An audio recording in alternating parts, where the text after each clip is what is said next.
and the first verse. Death, exile, slaughter. When Jeremiah finished telling all the people the whole message that their God had sent him to give them, all these words, Azariah, son of Hoshea, and Jonan, son of Kareah, backed by all the self-important men, said to Jeremiah, liar, our God never sent you with this message telling us not to go to Egypt and live there. Baruch, son of Neriah, is behind this. He has turned you against us. He's playing into the hands of the Babylonians. So we'll either end up killed or taken off to exile in Babylon. Jehohanan, son of Kareah, and the army officers and the people along with them wouldn't listen to God's message that they stay in the land of Judah and live there. Jehohanan, son of Kareah, and the army officers gathered up everyone who was left from Judah who had come back after being scattered all over the place, the men, the women, the children, the king's daughters, and all the people that Nebuchadnezzar, captain of the bodyguard, had left in the care of Gedaliah, the son of Hekam, the son of Shaphan. And last but not least, Jeremiah the prophet and Baruch, son of Neriah, they entered the land of Egypt in total disobedience of God's message and arrived at the city of Taphanes. While in Taphanes, God's word came to Jeremiah, pick up some large stones and cover them with mortar in the vicinity of the pavement that leads up to the building set aside for Pharaoh's use in Taphanes. Make sure some of the men of Judah are watching. Then address them. This is what the God of the angel army says. Be on the lookout. I'm sending for and bringing Nebuchadnezzar, king of Babylon, my servant, mind you, and he'll set up his throne on these very stones that I have had buried here, and he'll spread out his canopy over them. He'll come and absolutely smash Egypt, sending each to his assigned fate, death, exile, slaughter. He'll burn down the temples of the Egypt's gods. He'll either burn up the gods or haul them off as booty, like a shepherd who picks lice from his robes. Shepherd picks lice from his robes. He'll pick Egypt clean, then he'll take away without a hand being laid on him. He'll shatter the sacred obelisks of Egypt's house of the sun and make a huge bonfire of the temples of Egypt's gods. Jeremiah 44, the same fate will fall upon all. The message that Jeremiah received for all the Judeans who lived in the land of Egypt, who had their homes in Migdol, Taphanes, Noph, and the land of Pathros. This is what the God of the angel armies, God of Israel, says. You saw with your own eyes the terrible doom that I brought down on Jerusalem. What's left? Ghost towns of rubble and smoke and ruins, and all because they took up with evil ways, making me angry by going to some worship the latest in gods. No gods that neither they nor you nor your ancestors knew. The first thing morning and long into the night, I kept after you, sending you all these prophets, my servants, begging you, please don't fool around in this loathsome gutter of gods that I hate with a passion. But do you think anyone paid the least bit of attention or repented of evil or quit offering sacrifices to the no gods? Not one. So I let loose with my anger a firestorm of wrath in the cities of Judah and the streets of Jerusalem, and left them in ruins and wasted.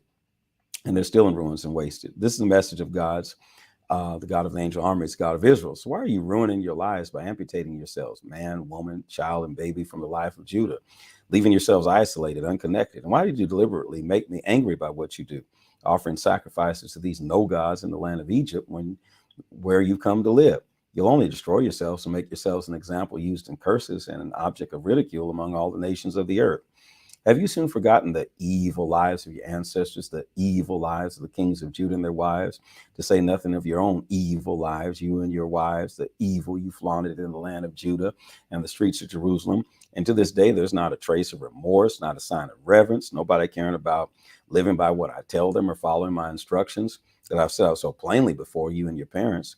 So this is what the God of the angel army decrees. Watch out. I've decided to bring down on you and doom on you and get rid of everyone connected with Judah. I'm going to take what's left of Judah, those who have decided to go to Egypt and live there, and finish them off. In Egypt, they will either be killed or starved to death. The same fate will fall upon both the obscure and the important. Regardless of their status, they will either be killed or starved. You'll end up cursed, reviled, ridiculed, and mocked.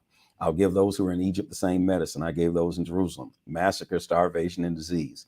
None of those who managed to get out of Egypt alive and get away to Judah alive and get away to Egypt are going to make it back to the so get back except fugitives making cakes, sacrifices to the no god, one of Egypt. We're having nothing to do with what you tell us in God's message. We're going to go right on offering sacrifices to the Queen of Heaven and pouring out drink offerings to her, keeping up the tradition set by our ancestors, our kings, and the government leaders in the cities of Judah and the streets of Jerusalem in the good old days. We had a good life then, lots of food, rising standard of living, and no bad luck. But the moment we quit sacrificing to the Queen of Heaven and pouring out offerings to her, everything fell apart. We've had nothing but massacres and starvation ever since. Who is the queen of heaven?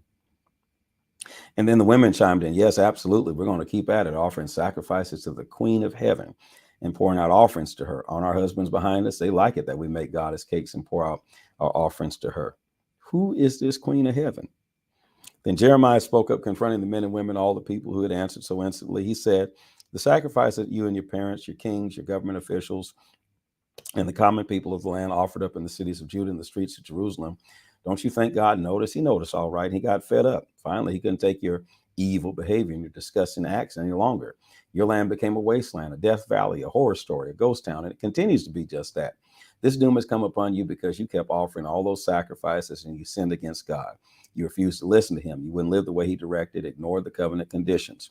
Jeremiah kept going, but now zeroed in on the women. Listen, all you who are from Judah and living in Egypt, please listen to God's word. God of the angel armies, the God of Israel says, you women, you said it and then you did it. You said we're going to keep the vows we made to sacrifice to the queen of heaven and pour out offerings to her, and nobody's going to stop us. Well, go ahead, keep your vows, do it big, but also listen to what God says about it. All you who are from Judah but live in Egypt, I swear by my great name, backed by everything I am, this is God speaking, that never again shall my name be used in vows such as sure as the master God lives, by anyone in the whole country of Egypt. I've targeted each one of you for doom. The good is gone for good. All the Judeans in Egypt will die by massacre or starvation until they're wiped out. The few who get out of Egypt alive and back to Judah will be very few, hardly worth counting. Then that ragtag bunch that left Judah to live in Egypt will know who had the last word. And this will be the evidence. I will bring punishment right here. And by this, you'll know that the decrees of doom against you are the real thing. Watch for the sign of doom. I will give Pharaoh, hope for king of Egypt, over to his enemies. Those who are out to kill him, exactly as I gave to Zedekiah, king of Judah, to his enemy Nebuchadnezzar, who was after him. The book of Jeremiah, chapter 45, verse 1. Jeremiah 45, God's piling on the pain. This is what Jeremiah told Baruch one day in the 4th year of Jehoiakim's reign as he was taking dictation from the prophet. These are the words of God, the God of Israel, to you, Baruch. You say, these are bad times for me.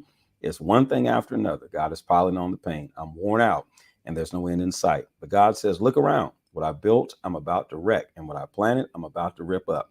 And I'm doing it everywhere, all over the whole earth. So forget about making any big plans for yourself. Things are going to get worse before they get better. But don't worry, I'll keep you alive through the whole business. This is the word of the Lord.